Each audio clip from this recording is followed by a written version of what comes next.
Hello,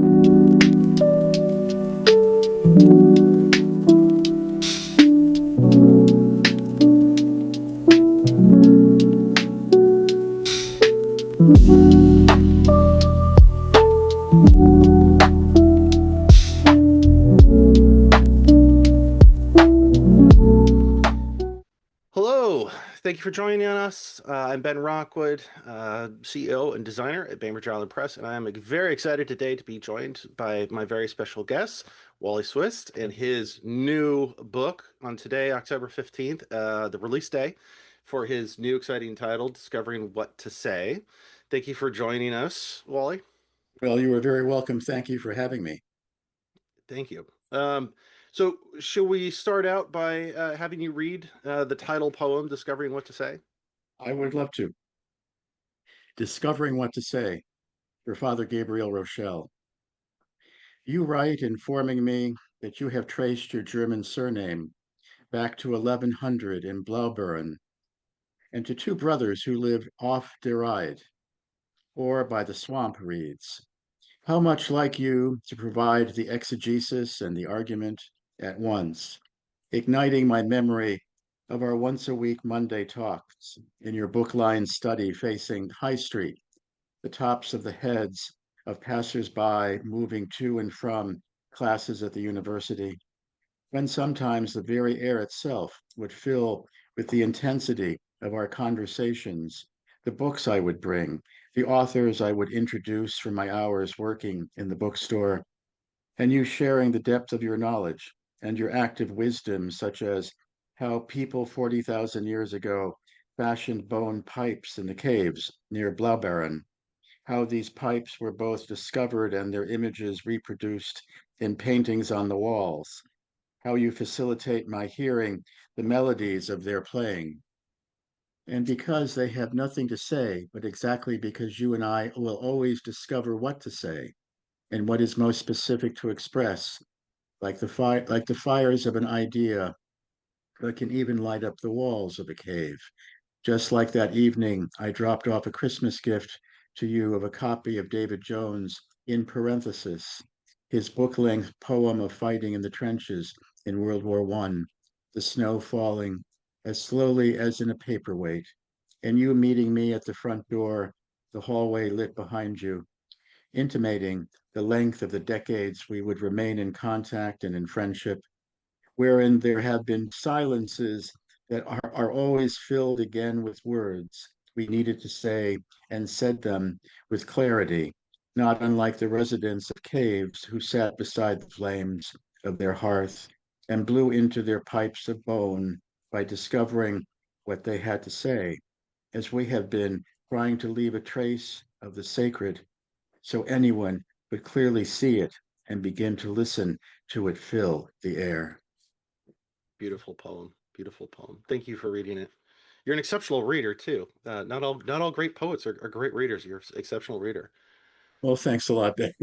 Thank you. So tell us a little bit about the genesis of this collection. You're a prolific writer. You've written a lot of different collections. What was your thinking when you put together this This, manuscript? this this is a special collection because a lot of my other books are actually longer, over 100 pages, usually over 60 or 65 poems, because I over ever since I won the Crab Orchard Award in the early teens, I really put my shoulder into my work and really felt that longer books were really what I wanted to try to fashion, to create. But this book is very special to me in so many ways. There are a lot of homages in the book, and also I took time in accruing these particular poems.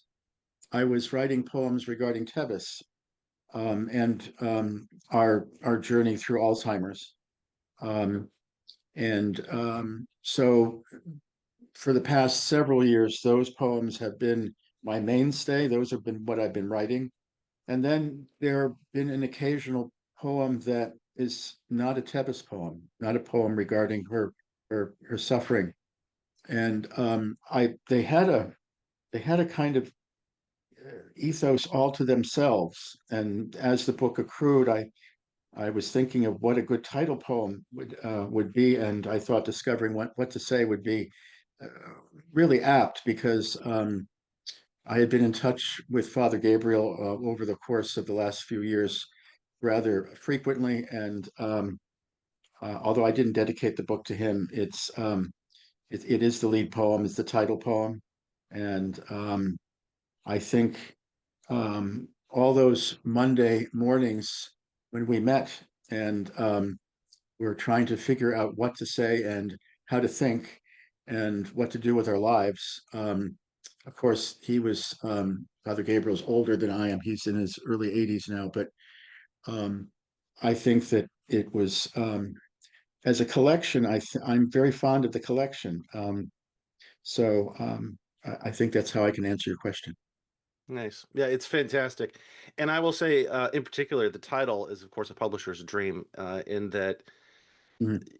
what a universal statement, right? That's all of us are trying to discover what to say on a daily basis. And so it sets the mind to work before you've even opened the first page. And you can't ask for anything better than that. Um, Tevis is essential to you, Yes. to these poems, to a lot of your work over the last couple of years. Would you mind telling us a little bit more about Tevis, how you met her, and what your life was like together before it sort of led up to where we are, and where as we as readers get to interact with her in this work? Well, we met in 2002, and in January of 2002, the first week, I forget, I think it was the seventh. Um, but in any case, I she was the curator of special collections at the Jones Library in Amherst. So she she curated Frost and Dickinson among other people, and I had a collection. I had a there were titles of mine in special collections, and people that knew her said to me that I should meet her. So I phoned and made arrangements, and we spoke for about an hour in her office, and it was rather unforgettable. It was we I think we both knew that there were quote unquote great soul movements in at work. Um, there were kind of psychic things that occurred at least early on. I had been invited to deliver a lecture at the Frost Farm in Derry, New Hampshire, regarding the friendship of Robert Francis and Robert Frost. And there was a beautiful poster that was made, and it was cream-colored paper and a green border, and there was only four speakers in the month of August, and two of them were coming from Britain, so the UK. So it was really a terrific thing. And I I went up to special collections, and I there was a you couldn't just walk in. There was a locked door, so I pressed the buzzer, and I had the poster in my hand, and Tevis came to the door with the poster in her hand. She had Oh, just wow. received copies at the same time, so things like that were occurring. And there were always synchronicities and psychospiritual events in our lives that were that offered a kind of mysterium tremendum, to be Mm, honest, a nicely kind said. of and so we we she was living and we were living in Connecticut at that time. She was in West Hartford and I was in Hartford, and we lived together for a while in West Hartford, and then we both matriculated um, back to well, she was working in Amherst. I then took a job. I was working for an antiquarian bookseller as a cataloger at that time, and I moved to a place of work that was I was a cataloger, and so we at first we were driving up from West Hartford to our separate jobs, and then as it worked out, we we stopped living together, primarily because I guess I'll just be truthful. Her mother was an obstacle in our relationship, even though we were in our 50s at the time. We had other relationships, obviously, but we both knew that this was significant. So for several years, we were lovers and or friends, and we continued until her mother's death in the late teens. Mm, And then we started living together again. So it's been about 8 years, including, well, Tevis hasn't been here for 2 years because she's been in Alzheimer's care. But I'm glad that I'm on the tail end, and I've been her caregiver for the last 5 or 6 years. mhm. So it's been a very um, um,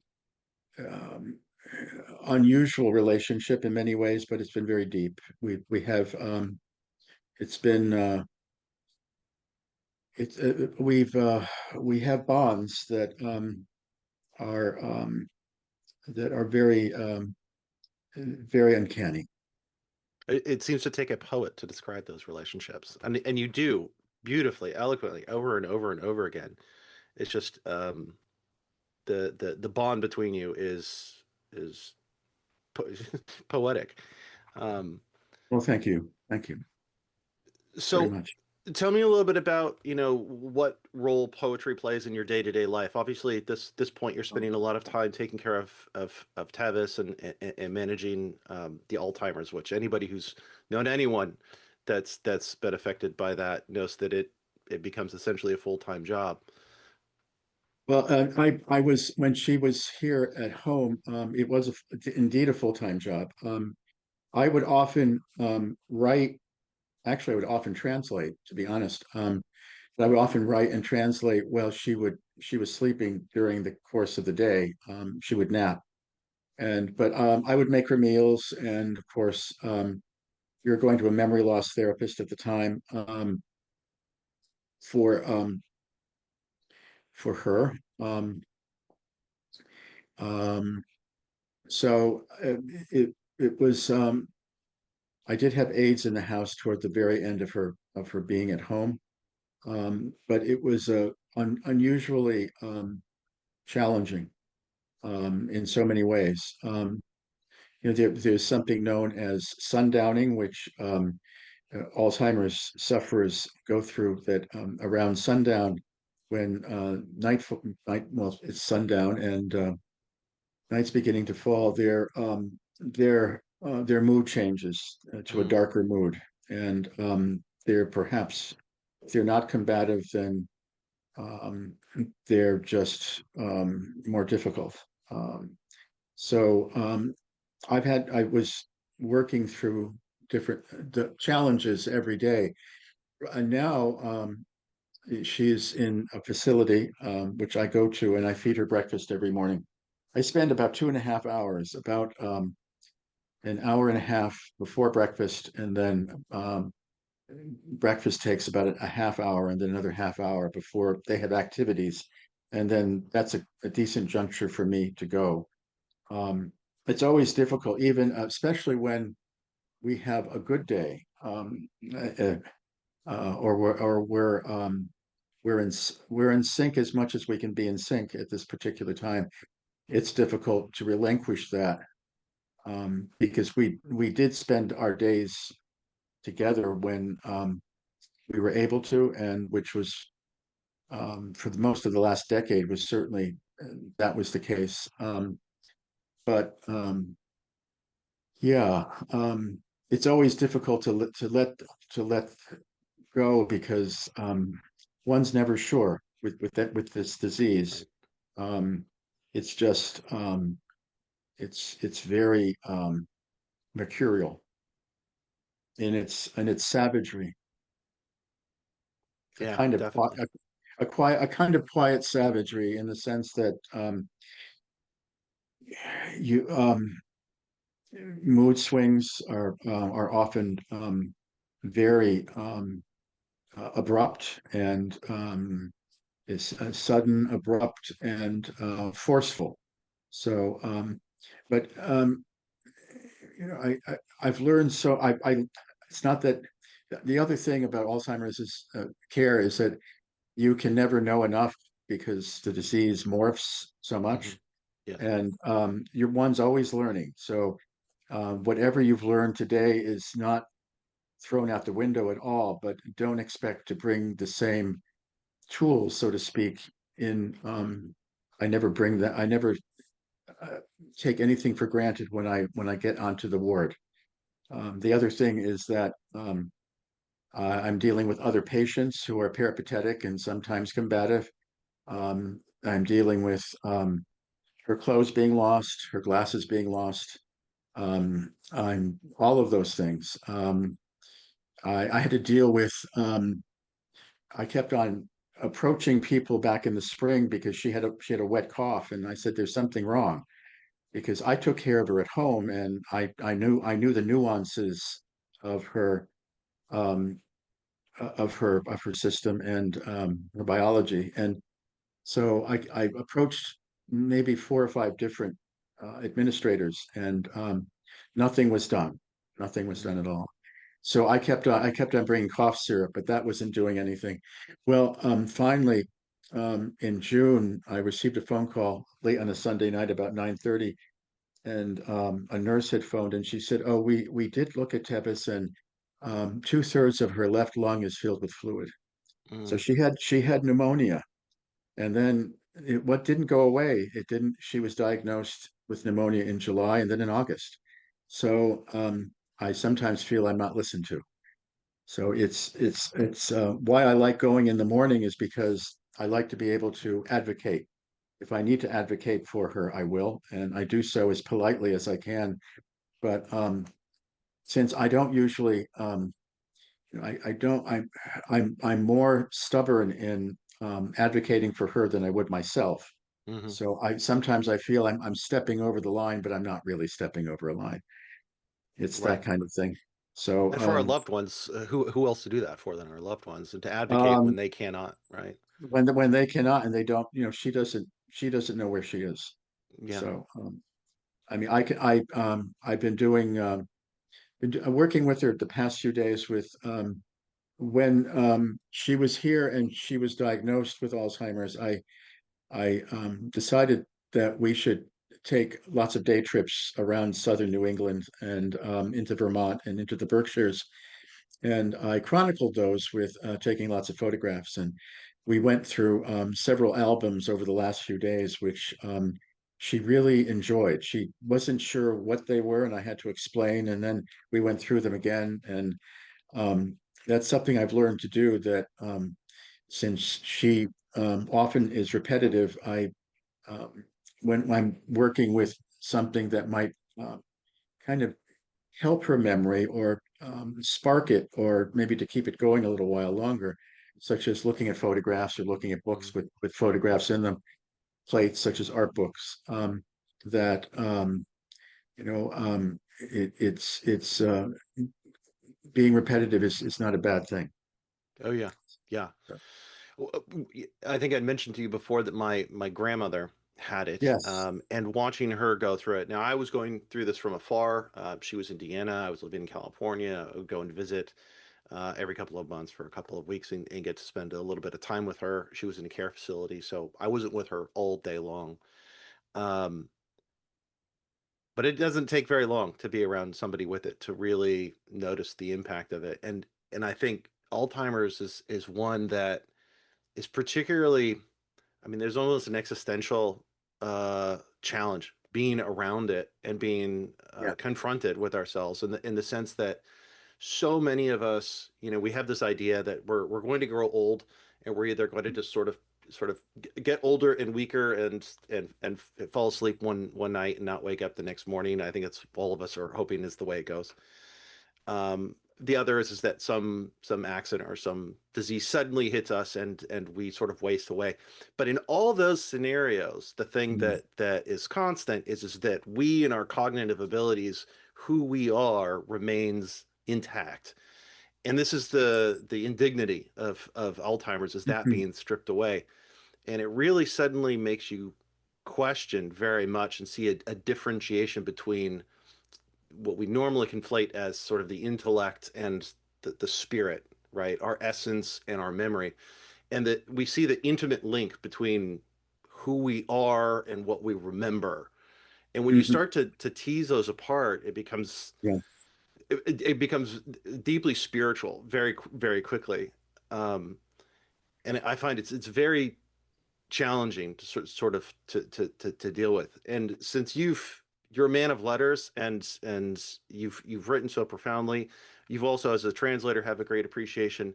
You know, books are ultimately for everything that we have. If it's written in a book, it exists for all time. We have the scrolls in the books from the Greek and Roman era, right? We Yes. Yeah. don't have much else. It's fragments of pots and whatnot.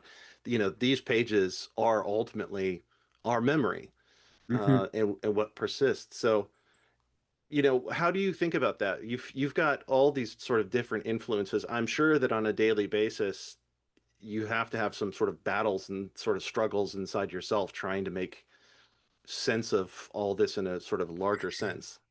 Well, I've been writing quite a lot over the last couple of years when Tevis has been in care, and she's been in two facilities.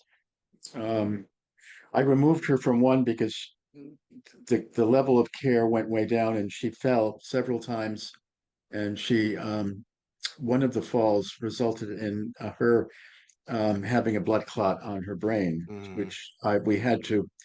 She was hospitalized for that, and there's a procedure, and fortunately, they were able to. The verb is pluck it, um, and I was fortunate to move her to another facility. Um, However, with that said, I am rather committed.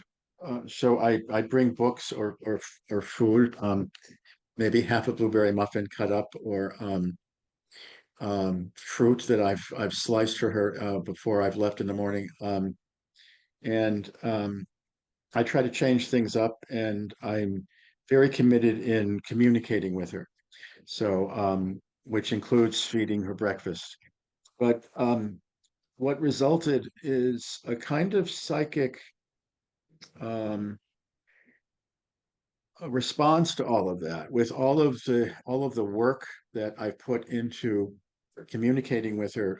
Driving home, usually there's a music of verse coming through, language developing, or an idea, or even sometimes, rarely, a full poem that I can see that's generating in my mind. And then I get back and I work on it.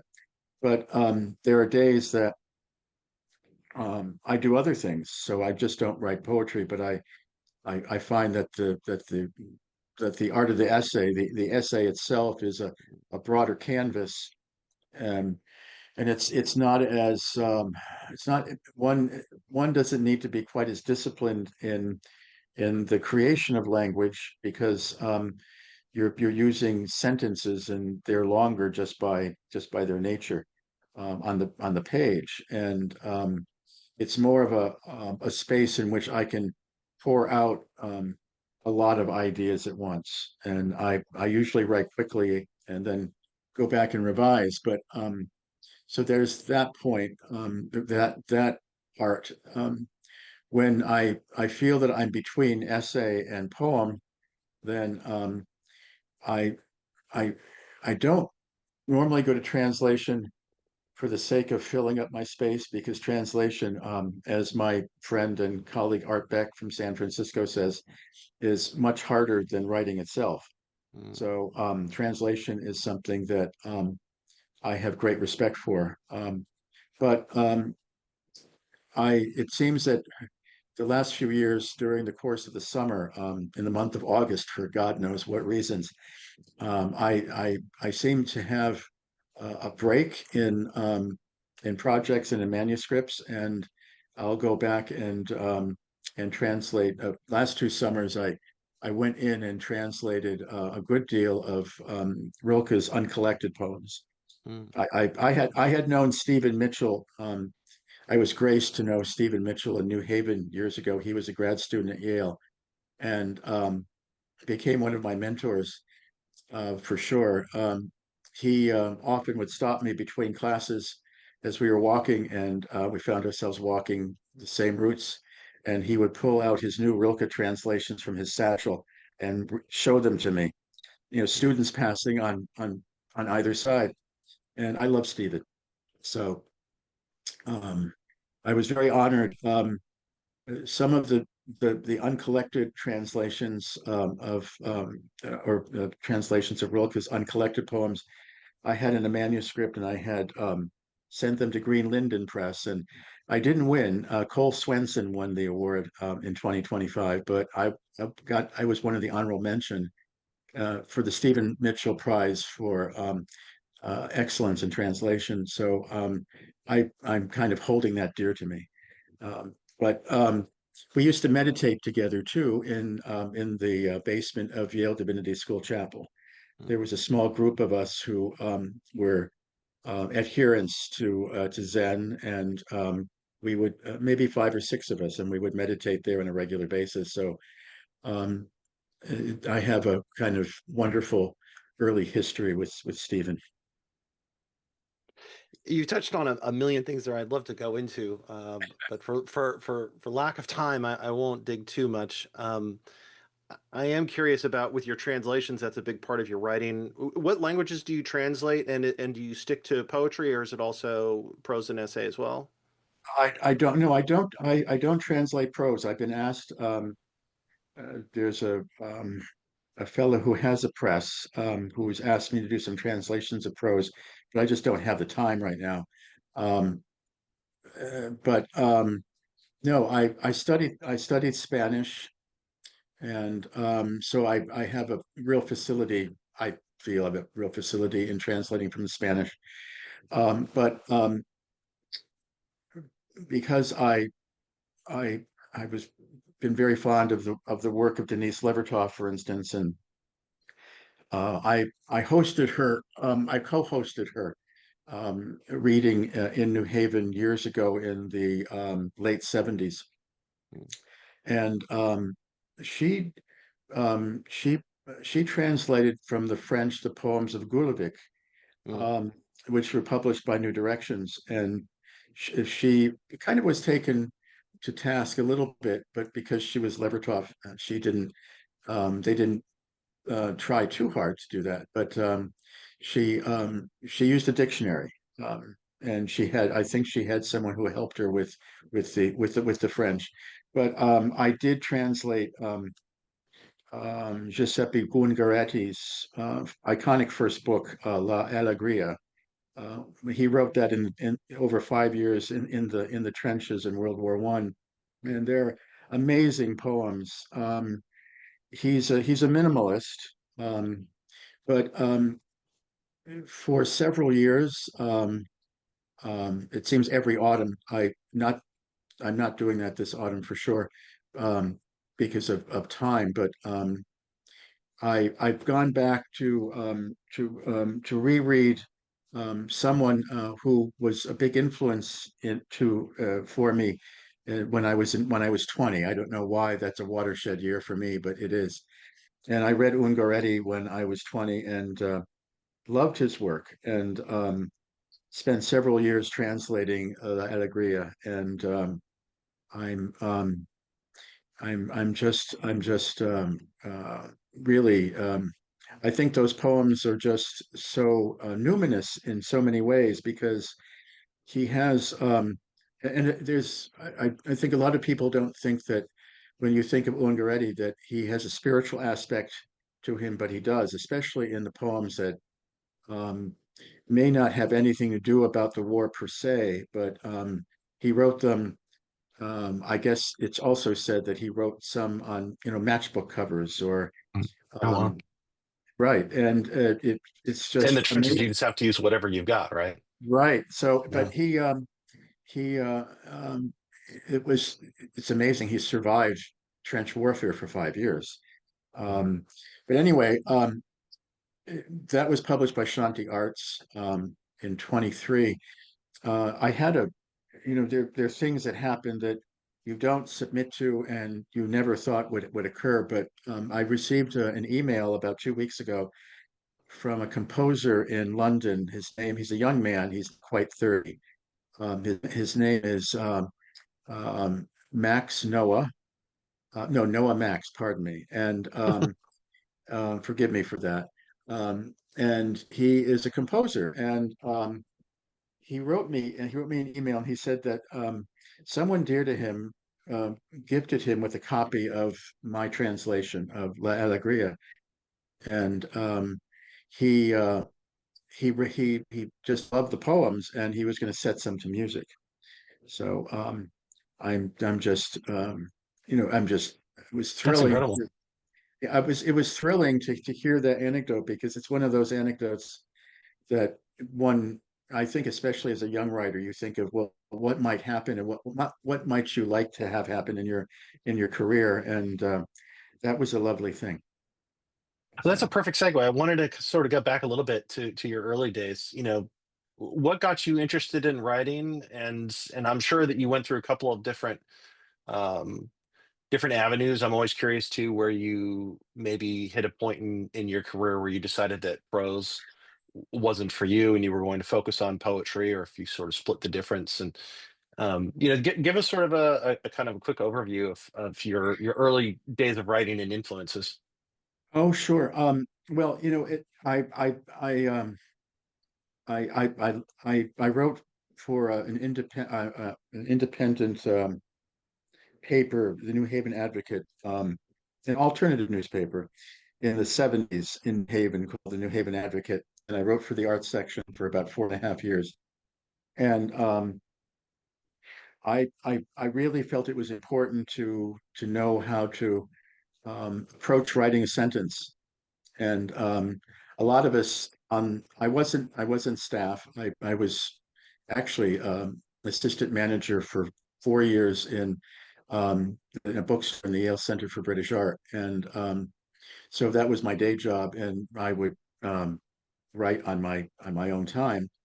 But a lot of us at the newspaper, we had our copies of Slouching Towards Bethlehem next to our typewriters, because Mm, Joan Didion, writes such a terrifically fine declarative sentence. I mean, so does Hemingway, but I think Didion takes it to a whole new level.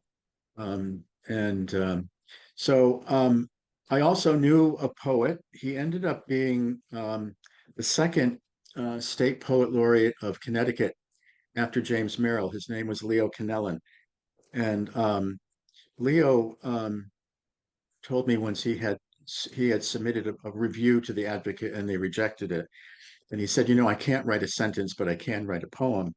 And I mm, felt, just for the sake of you know, what one would like to have in one's quiver, as far as tools, it was important to be able to write a sentence, and for it to be a good sentence. Because if you could do that, then you could kind of go through your life, mhm. speaking well, and also writing fairly well. So that was I leaned heavily toward that. And interestingly enough, I had always thought that I could, be a full-time freelancer. That's kind of uh,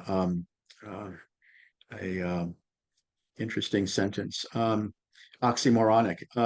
But I did, after I left the book business in my mid 50s, I freelanced for about 10 years, um, and really enjoyed it. But I like writing prose, and I love the freedom of writing prose. But it's also, there's a discipline. I'm very fond of writers who write poetic prose, for instance. Yeah. Jane Ann Phillips, I think, is a good example. Jane Ann Phillips, and also, there's classic writers, such as, oh, I'm trying to think of her name right now. She didn't start writing until after she retired, not unlike Norman Maclean, who wrote A River Runs Through It. Um, but those books are just books to savor. I mean, forever. Those are just beautiful books that are impeccably written. So I've always had my eye on that. However, I think poetry has always been my first love, perhaps. Perhaps it's been a it's as you know, marriages are relationships.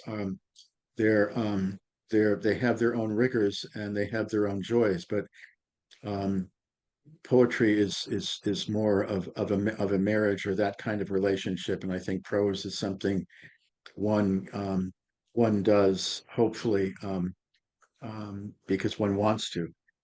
But poetry is often demanding. Yeah. I think a poem demands to be written, and I don't quite. I mean, I know that not to disparage. I'm not disparaging MFA programs, but I think that it's important to have a poem really need to be written, Mhm. and to be able to try to accommodate that um, uh, that request. Um, There's something unique about poetry and its ability to sort of take those choice lines here and there and put them in your consciousness and actually bind and become a part of you. And I think as we were saying earlier about the relationship between the sense of identity and self, who we mm, are, and memory. yes. Yeah. Poetry has a unique way to graft itself in, and I think the other form that we see this in is music, right? Which has the Yes. added benefit of having sort of a melody behind it that can catch. In poetry, it's got to find its way into your mind on its own merits. Um, Funny case in point, actually. The other day I was in Costco with Tamara. We were doing some shopping. She doesn't normally go with me. I normally do it. I'm very efficient. She came along, and as we came up on the oranges, I went, "Ah, the champagne of oranges." And she's like, "What on earth are you talking about? The champagne of oranges?" I'm like, "Cara, Cara, like you Yeah. didn't. It's in here. It's like for the rest of my life, every time I see a Cara, Cara orange, I'll be like, it's the Oh, champagne of oranges." well, thank you for that. Yeah. Well, Tevis loved caracaras, and we would, I would tell her that this is mid-August, and they're coming from Eastern Washington State, and we have to get some, and she'd be so sad, around December or January when they were no longer on the shelves at Whole Foods. So it's but they're really terrific. Oh yeah. I would garnish her plate um, every breakfast. It got to where I would come down, and I always did come down in the kitchen here and set the table, lay the table. But she would I would allow her to sleep because I felt that was what she needed to do, and she would Mhm. come through the louver doors, and I she would say, "Oh, happy Oh, smiles." that's nice. I like that. Yeah. So yeah, it's So with that, would you mind maybe reading two or three poems out of your new collection? Some things that are near to your heart and that you think that our well, viewers yes, might enjoy. I would.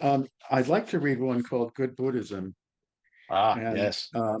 I hosted Thomas More back in 2004 at the University of Massachusetts for his book um, Dark Night of the Soul, and Hmm. we really hit it off well, and we have remained to be in contact, not in everyday contact for sure, but certainly in touch over the course of the years. Um, and he saw this in a journal, and he had recommended a friend of his. She was writing poems, and he said that you should learn from the poem in the sense that it had something tried to say something, and it was steeped in some personal history. William Ackerman was the founder of Windham Hill Records back in the late 80s or 70s, and after only 4 or 5 years, he decided that he was not a CEO, Mm, and he left. But Tevis and I were in Brattleboro, Vermont, going to antique stores, and I saw this fellow on the street, and I swear that it was William Ackerman, because he was, Wyndham Hill Records was named after Wyndham County, Vermont. In any case, this is called nice. Buddhism, Good Buddhism for William Ackerman. We'd see you always seated next to your accompanist, Saturdays, late morning, in front of the music store at the bottom of Main Street in Brattleboro. But it was you, wearing the fingerless gloves those winter days, how you made the notes bounce off the red brick buildings on either side of the street, with the purposeful and slow picking of your guitar strings. I hadn't known then who you were, but recognized something in you just the same as you looked up in your stocking cap, smiling at us walking past, at ease with playing in public anonymously. Later, when I found out it was you who had founded Wyndham Hill, our seeing you all came together, especially when I discovered your New England Roads CD, which we now meditate with every morning. I realized that it was you that we saw playing as the snow fell deliberately by degrees, the same way in which you pluck your strings, delighting in the good Buddhism of the moment and deepening what is that that is resonant, lingering as snowflakes do, and the notes you play in nourishing all those who become present enough to listen. Yeah, I love that. It's a nice introduction to Buddhism too. You're a student of many schools of religious thought. How did you become originally acquainted with and interested in particularly the Eastern religions? Was it through some of the common methods in the 70s that were disseminating, or did you come in contact with it at the university? Yeah, both, a little bit of both.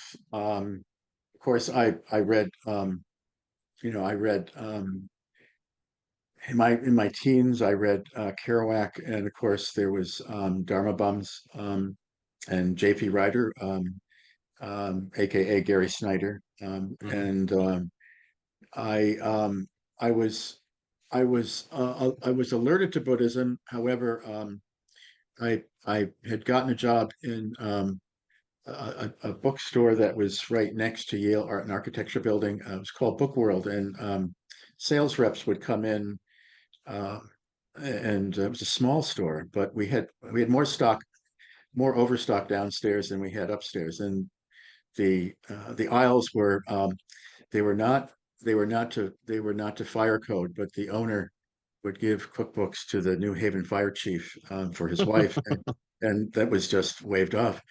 But in any Every case, good library ultimately is a fire hazard. right, right, and so it was a really good bookstore, and I worked with a fellow who he had taught at the University of Wisconsin, and he was involved in the anti-war protests back in the late '60s, and um, he the FBI cornered him for whatever reasons. He was a very nonviolent man, but after they had grilled him, he had a nervous breakdown, and he was a Mm, very wonderful man, kind of a bear of a guy, and he he was involved in this meditation group along with Stephen Mitchell. Both of them had founded the New Haven Zen Center. There's also a professor from the psychology department at Yale who was working on a paper of regarding meditation and madness or mm, schizophrenia, and how meditating would at least um, um, uh, bring the possibilities or open to possibilities of healing. mm. So anyway, um, Ed, his name was Ed Bednar. He was also studying he was trying to finish his dissertation on D.H. Lawrence, and he had written everything. He was working with Harold Bloom, and Oh wow. Bloom would come into the store, um, and he was a force, and Yes, he he is. woke, yeah, he woke up. I'm a Bloom junkie. We actually have on Yeah, our wall in our living room on a chalkboard, we wrote out all the books of the Western canon, and it's the playlist for all of our right. family. You have to read through the playlist. But anyway, Well, he's a man.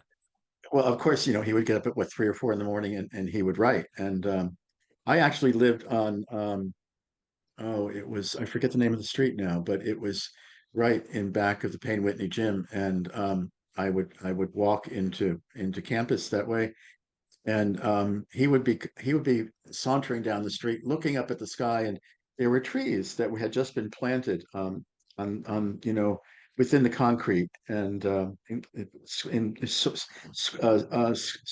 squares of soil, and I always wondered how he didn't run into any of the trees, but he never did. But he was deep in thought. Mhm. He was a wonderful character, and of course, a terrific literary figure. But anyway, Ed took it upon himself to, as he said, to take me by the collar. He was about 10 years older than I was, so he said to me that I was going to practice Buddhism with, with his group, and he recommended a lot of books. So he was a very fine friend and teacher. It's interesting. About 25 years later, I was actually reading at Yale Bookstore. I worked at Yale Bookstore too, but in any case, I was reading at Yale Bookstore. I think it was my first full-length collection, and it was arranged by the publisher. It was a Connecticut publisher, and I walked into the bookstore, and there was a book by John Hollander in one of the windows, and then my book in the other. And I knew there was no parody, but it was just it was just a terrific thing. But so I was reading there, and Ed happened to come in, and he was smoking his pipe, of course, and we had coffee afterwards. But he was very proud of me. He was an older brother whom I loved very much. That's wonderful. Yeah. But so I had these wonderful I had these wonderful uh, individuals who provided lots of inspiration for me, and it was a terrific it was a terrific coming of age. Um, I came from my mother died when I was 8, and my father remarried, and it was not a good marriage. Um, my stepmother was an alcoholic, and she locked me out of the house at night. Oh no. So, yeah, I was an honor student who was locked out of the house at night. So it was a difficult um, coming of age and from as a teenager. But I got to New Haven, and that was really I had lots of fine influences, and I just didn't look back. Mm. I just I tried to I think I consciously tried to take all the goodness of that with me.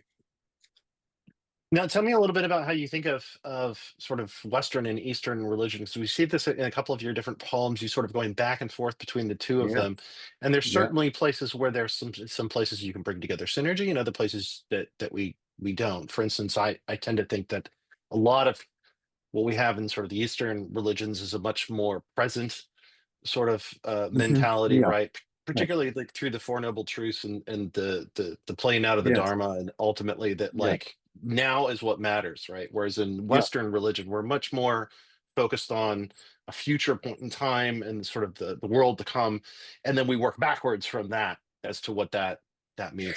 So Well, there's this juxtaposition between the two that can play out in a couple of different ways, and I'm curious how you sort of come together to reason about this because you use both sort of almost interchangeably in your poetry. I do, and I think it may be,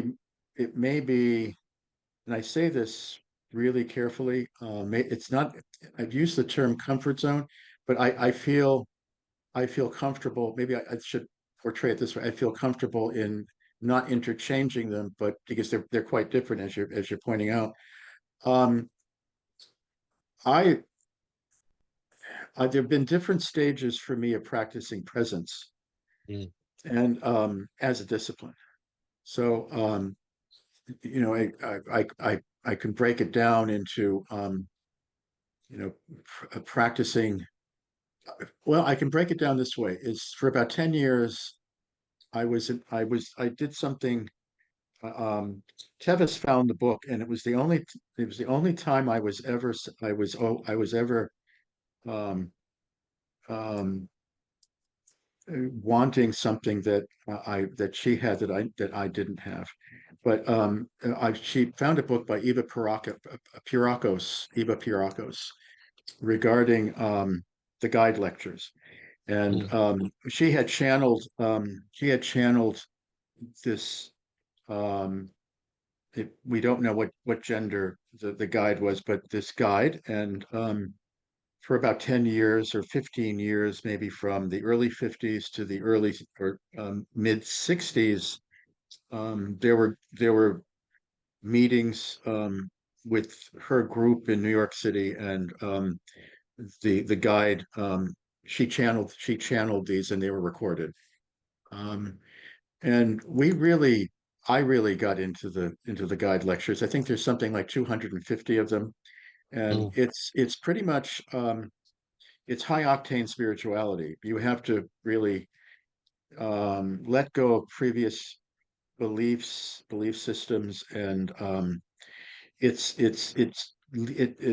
thinking that's heavily leaning towards Eastern thought, Mm. um, that kind of thing, and I would call it progressive Christianity. But it's interesting because my friend Art Goodtimes, who is a San Franciscan who has been living in Colorado for the last 40 years. He he commented on an essay of mine I just published called Christness. Um, it's not being Christ, but it's being open to being Christ-like. Uh, Mhm. and he said that of all my essays, he loved that essay, but he said, I'm not into Christianity. And here's somebody who was um, he was in he was in um, he was in seminary with Jerry Brown. He and Mm. Jerry Brown he and Jerry Brown were good friends, and they both um, dropped out of seminary in their junior year, and they did other things. And Art has been a longstanding friend of mine since the early 70s. But in any case, so I guess what I'm trying to portray is I think that especially now, I think for um, trying to portray that I'd never portray that I'm a Christian, but I have Roman Catholic roots, and it's hard, whatever your roots are, to not you can't disown them because Mhm. they're really part of you. I think you can grow and do other things, and still honor those roots, even if you think that they may be pejorative in regard to other spiritual practices. Not pejorative, that's probably not the right word to use, but I think that in today's, especially political world, um, let me just say that Tevis and I um, have been great admirers of an English author who has written very wonderfully about awakening. Mm. And I'm trying to think of his name right now, but he we read about 7 books in one spring and summer. I read them aloud to Tevis, and Steve Taylor is his name, but do look into his work because he's quite Mm. remarkable. I think he teaches at the University of Leicester, in the UK. But he wrote regarding the evangelical movement that in one sentence, he said, the evangelical movement is not a religion. And I think that that really is such a powerful sentence because I firmly believe that it isn't. I know that that might be incendiary, but I think that we have to be careful about what in my I published this essay called entitled Christness in Today's American Catholic, and the editor Michael Centauri um, wrote me and he said that he liked what I did in the essay with respect to Christness and what it is and what it isn't. Yeah. And I think we need to know, we need to keep in mind of what it isn't. And I think that spiritual fraud is a terrible thing. Oh yeah. Um, it's There's a lot of movements that eventually sort of go off the rails given enough time, and of course, we particularly when we take different systems and put them together, we naturally find parallels that often don't fit. I think one of the most I struggled with Buddhism for a long time and really trying to understand it well because there were these different sort of schools, the American school and then sort of the classical school. And I think one of the moments that was most useful to me was the Dalai Lama was in mm, London giving the mm, giving a talk and to a completely packed Royal Albert Hall, completely packed to the mm, brim. mm, People just absolutely, foaming at the mouth with excitement that the Dalai Lama was there. And yeah. somebody, it came question and answer time, and somebody gets up and she says, Dalai Lama, tell us about God. And he stops and he thinks and he looks up and he goes, I don't know. The whole room was just like, as Westerners, we don't wait. You're supposed to tell us about God and the afterlife and all this. And it's like, nope, nope, that's not my business. And they lost their mind. It was like you could just see all these people were like, I can't comprehend, right? And it was just this. You could see somebody who was brought up and steeped in Christianity, who then saw a little bit of sort of a couple of factions of Buddhism, and then put those two things together and could not let them go. And Right. to hear it from the one source that could Yeah. definitively say she just could not handle it. But I thought that was deeply informative, and you see this in I think all kinds of other moments where there's this moment where something good goes a little too far off the rails, and Western history is completely steeped with that. I do love though anytime somebody does call us back to our roots, and so I think essays like yours are important. They have to happen, I think, at regular intervals to challenge us. I mean, the word Christian is so packed full of meaning and connotations and good and bad childhood experiences and Right. all sorts of things, right? But ultimately, all Right. it means is little Christ, right? A follower of Yeah. Christ. Right. And if there's any one thing about, I think, certain figures, the Buddha being one, Christ being another, there's, no matter what you think about what came after them, their teachings alone are so simplistic and so pure. It's really hard to put any cracks in it, right? I mean, how do you say I don't like what Christ said? You might not like Christ, you might not like his followers, you might not like what Right. came, Right. but he said love one another and get along. It's pretty hard to fight with that. And so always challenging ourselves to go like, hey, we keep putting stuff on, keep putting stuff on. Let's keep it free so that we can sort of see things for what they are and reevaluate them with fresh eyes rather than just the experiences that we've gone through is always, I think, important. Yeah. All of that is rather eloquently stated, and true. I believe truthfully so.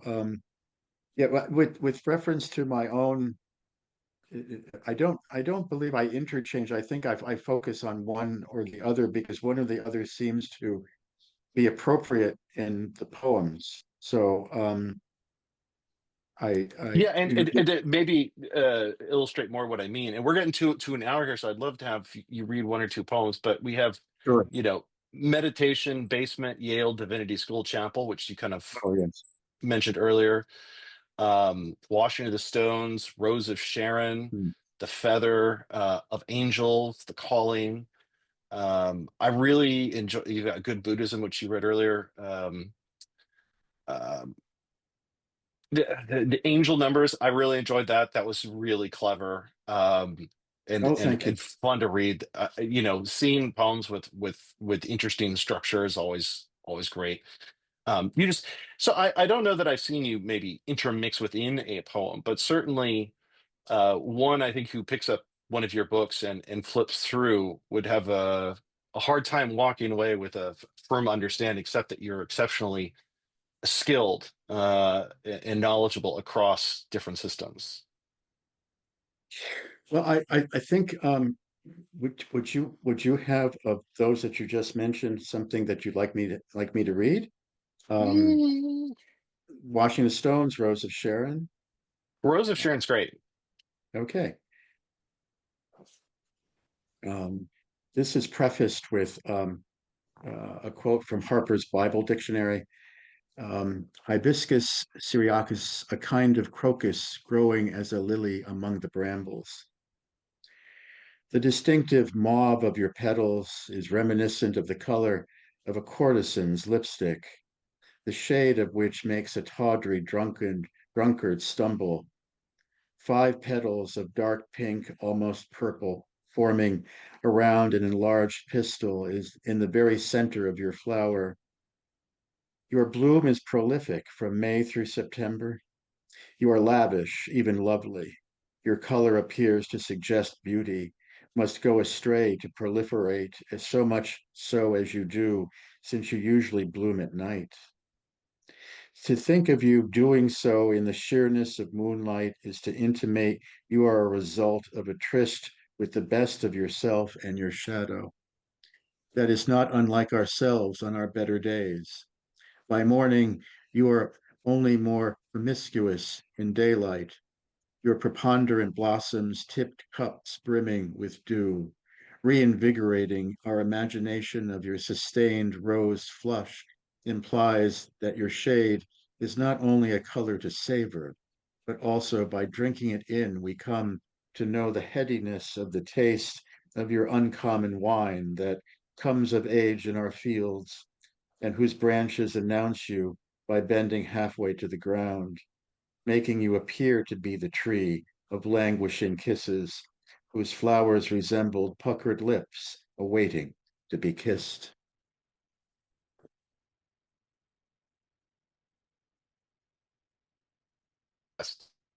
Because I think it might be a wonderful one to sort of go on that. And it always reminds me of Carlos Williams, Button Box. Would you mind reading Oh, that? but no, I would love to. And I Yeah, think with all the serious things we've talked about in this, maybe end on a lighter lighter point. I agree. Button box, the round tin that once contained the holiday rum cake, which was always shifting with the festive load of my mother's buttons. Varieties and sizes of deep, rich colors, chocolate browns, pomegranate reds, sporty dark blues, all of them sliding over each other at just a touch, making a rushing sound. Sometimes the silver surface at the bottom flashing so that it became a mirror, and you could see yourself momentarily surprised to seem so avid in your delight. I remember placing my hands amid the buttons and allowing them to stream through my fingers, one after the other, feeling the satisfaction of their diversity, their utility, their charm, and trying to guess which one might be used next, to be sewn into a sleeve or attached to a collar or added to a winter coat, the deep greens, the azures, pearls, to be able to reach in and hold them while my mother sewed, calculating where they might go, cook up some of the best and my most hallowed of my boyhood hours. Yeah, I love that poem. Thank you so much. I like to say one of the ways I evaluate poetry that's really important to me is that it's a Mm, great poems start with me but end with we. That you mm, as the poet are inviting me into your experience because it's our shared experience. And this is one of those that maybe this is going out of style because there are fewer people who sew, but I know exactly what you're talking about. exactly what you're talking about. I know moving aside the buttons, looking for something specific, seeing something neat, seeing your reflection in the bottom of that old, cookie tin. And yeah, it's hard. It just brings back the holidays to me reading this. This is a great one, I think, to sort of read around the hearth with the family. And yeah, thank you for sharing that. I mean, this is something that is so simple as to be maybe trivialized, but this is the true heart, right? At the end of the day, this is Yeah, what real mm, life is, and what I makes think it so. so special. Well, thank you. Thank you very much. It's been such an honor for you to publish this book. I really am very, very appreciative. Um, Well, thank and you. We love it. We're so glad that we got to work with you on it. So, I mean, I guess we come to the top of the hour here. The last thing to ask is, what's next for you? gee, what's next? Well, to be honest, I've been working on a set of essays called "Wood and Nails: Caregiving as Spiritual Practice." So it's Mm, a relatively short book of essays. They're 14 pieces, and I had a contract with a Boston publisher 2 years ago, and then we were working on what would have been final proofs and some changes, and I knew I couldn't go on because my level of caregiving took precedent here, and I pulled the contract, and I think we'll just leave it at that. But I got back to this past spring and summer, and I um, tightened and not finesse, but tightened and revised, honed some of the essays that weren't published, and they were accepted in a variety of magazines. So I'm sending that out now, and I'm really looking to publish that. In my mind, I'm thinking that I might, if there's any one book that I would, hang my reputation on, then it would be that book. It's an important book for me. So, throughout the book, there may be a part of a poem or some translation, but it's mostly prose. And I so that book that's a major project, which is I'm considering finished. And then I have two books of translation, which I have hopes for. Ode to a Violin in California and Other Necessary Odes is of Pablo Neruda. I've translated a number of mm, Neruda's odes, and they've appeared in some decent places. Of course, Neruda's been overly translated to some degree, but then again, a I do have a collection of a selection from Rilke's Book of Hours being published by, it's a book length, it's not a chapbook, from Finishing Line Press. That's going to be out in about a month or so. Um, but I have a much larger collection of Rilke um, from his uncollected poems, and that's called Wild Rosebush. And I'm very excited about that. So I have at least three big projects that. you've got a lot of irons in the fire. I mean, you've got so much already in your bibliography, and so much more to come. Um, Well, thanks. Well, we're excited for all it all. So thank you so much for taking the time to Yeah, join us. It's been a fascinating conversation.